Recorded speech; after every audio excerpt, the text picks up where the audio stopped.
So tonight we are making polenta with a red wine mushroom sauce. Technically it's a vegan recipe, but we're going to jump it into vegetarian status by just using regular butter because I really don't know what vegan butter is, nor do I have it. However, I did have all these ingredients on hand. So we're gonna go ahead and get started making polenta.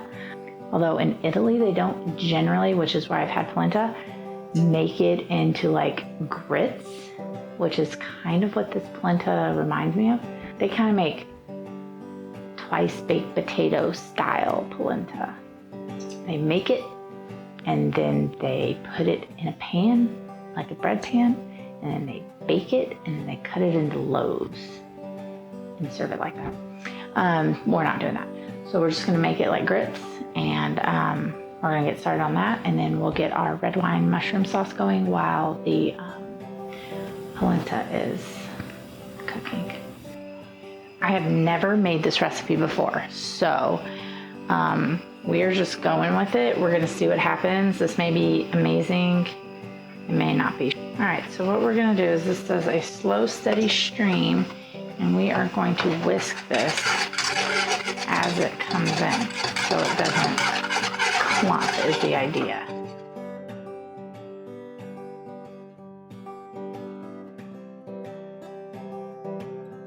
Okay, I can't do steady things with, no, that's worse.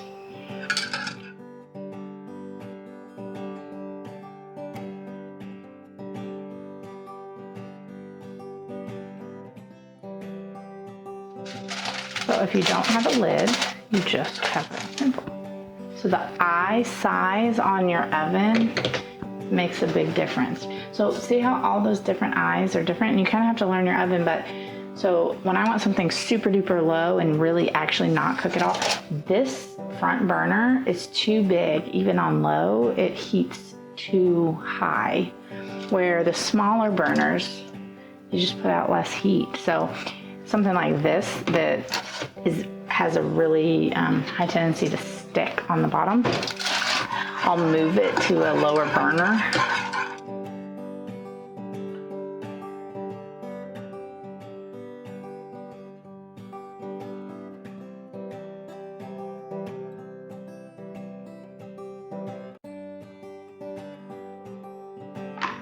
All right, so garlic.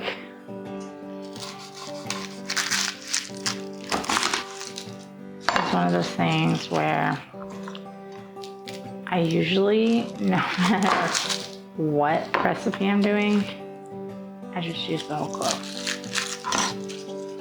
So it might be a little much, but the good thing is, and this is funny because I told my kids that if you eat garlic, it keeps mosquitoes from biting you. And it's hilarious because now they ask me to make garlic bread like every day. So if you pop them like this, it makes it a lot easier to pop the stock. Okay, so we need 4 to 6 cloves. So 1, 2, 3, 4, 5, 6. Okay, we're good. And then 16 ounces of mushrooms. Well, those are the only ones we have that aren't growing things. So we're gonna go with that amount of mushrooms. All right, and so we're gonna go ahead and get started with the sauce. Now I use this Better Than Bouillon, and it works really well. This one is reduced sodium, came from Costco. You just have to keep it in the fridge. But that way I can kind of have the vegetable, the beef, and the chicken broth kind of on stock. The broth on stock. All right, so this recipe wants me to add the garlic first. So I'm actually not gonna do that. I'm gonna do the mushrooms first and then add the garlic after the fact. So thing with getting a good sear saute on your vegetables, mushrooms, especially things with a lot of water in them, You gotta get your pan super duper duper hot. Don't put oil in a cold pan because your oil will heat too fast. All right, so now that our pan's good and hot, we're gonna add this oil in.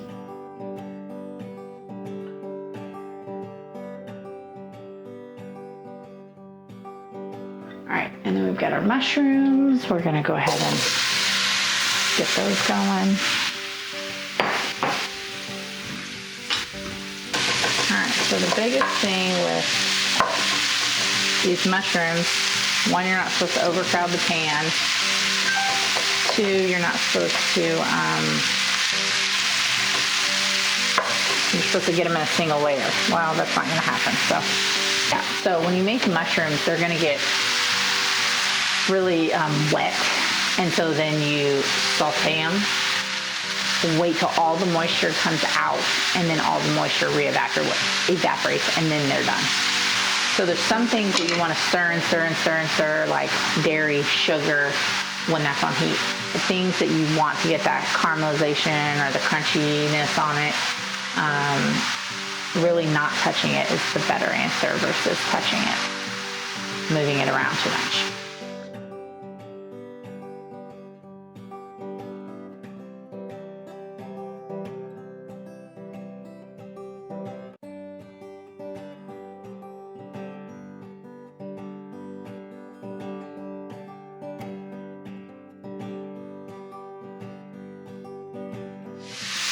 Okay, so see how all that moisture went off of it?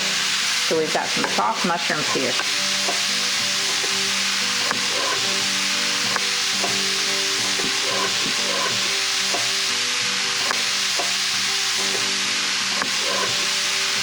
All right, so what I'm gonna do now is I'm gonna add my garlic in.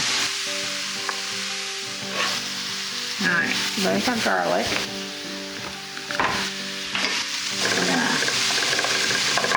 Saute that up. Oh, that smells good.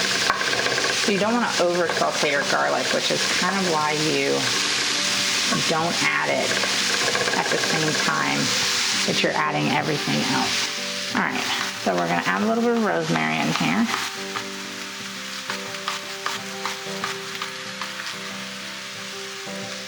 Okay, and then we're going to add the red wine.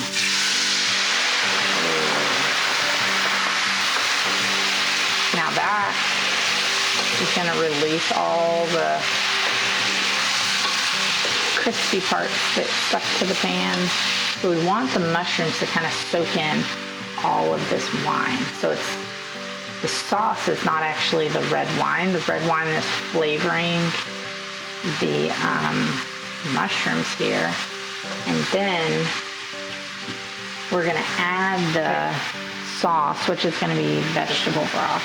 So the way this works is you just scoop some of it out and then add water.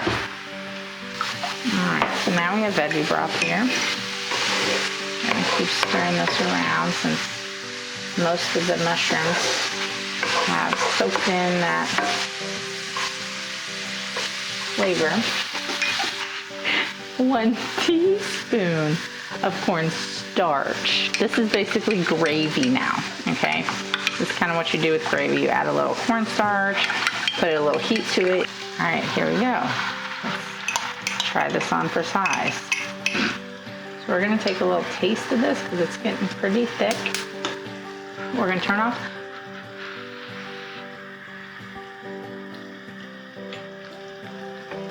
Yeah, pretty good. All right, so we're gonna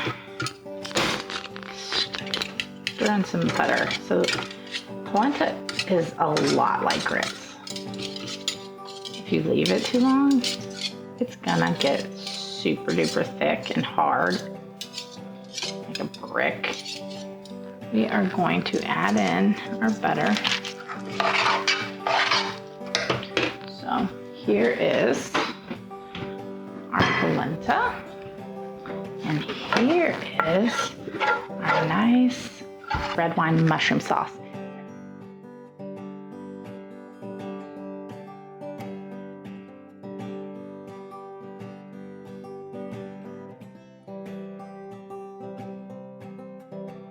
All right, good. Simple. It's almost like a first course. Anyway, yeah, this is yummy. The polenta is actually really good like this, but it's a little different than grits. I almost like it better. It's interesting, but it's good. I would definitely make this again for like my husband. It's a quick recipe. You got your little gravy. I think the only difference is I would make this more French style. I'd put probably double the chicken broth. Other than that, it's a pretty tasty recipe. I like it. Thumbs up. All right, so we're gonna, man, I still can't believe this has a cup. That just kind of sounds like a lot.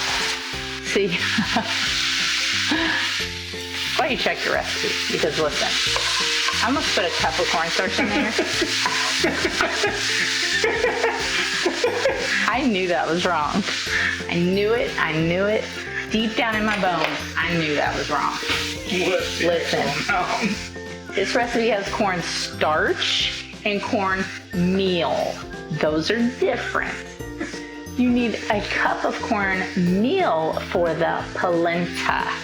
You need 1 teaspoon of corn starch. I was like, homegirl, I don't know how this recipe turned out, but a freaking cup of cornstarch? That does not work. That does not work. You cannot put a cup of freaking cornstarch. No, just no.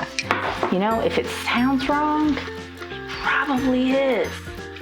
And I'm thinking, dang, I would have been really disappointed because that would have been like Play-Doh in this thing. Like, I really think that's the Play-Doh recipe, a cup of cornstarch. Cornstarch and cornmeal are very different things. Now I have a whole cup of cornstarch. I mean, that was like a whole container. Took me back to childhood when I put that cup of baking soda. So if you want to hear that full story, check out the chocolate chip cookie video. You get the full story on the baking soda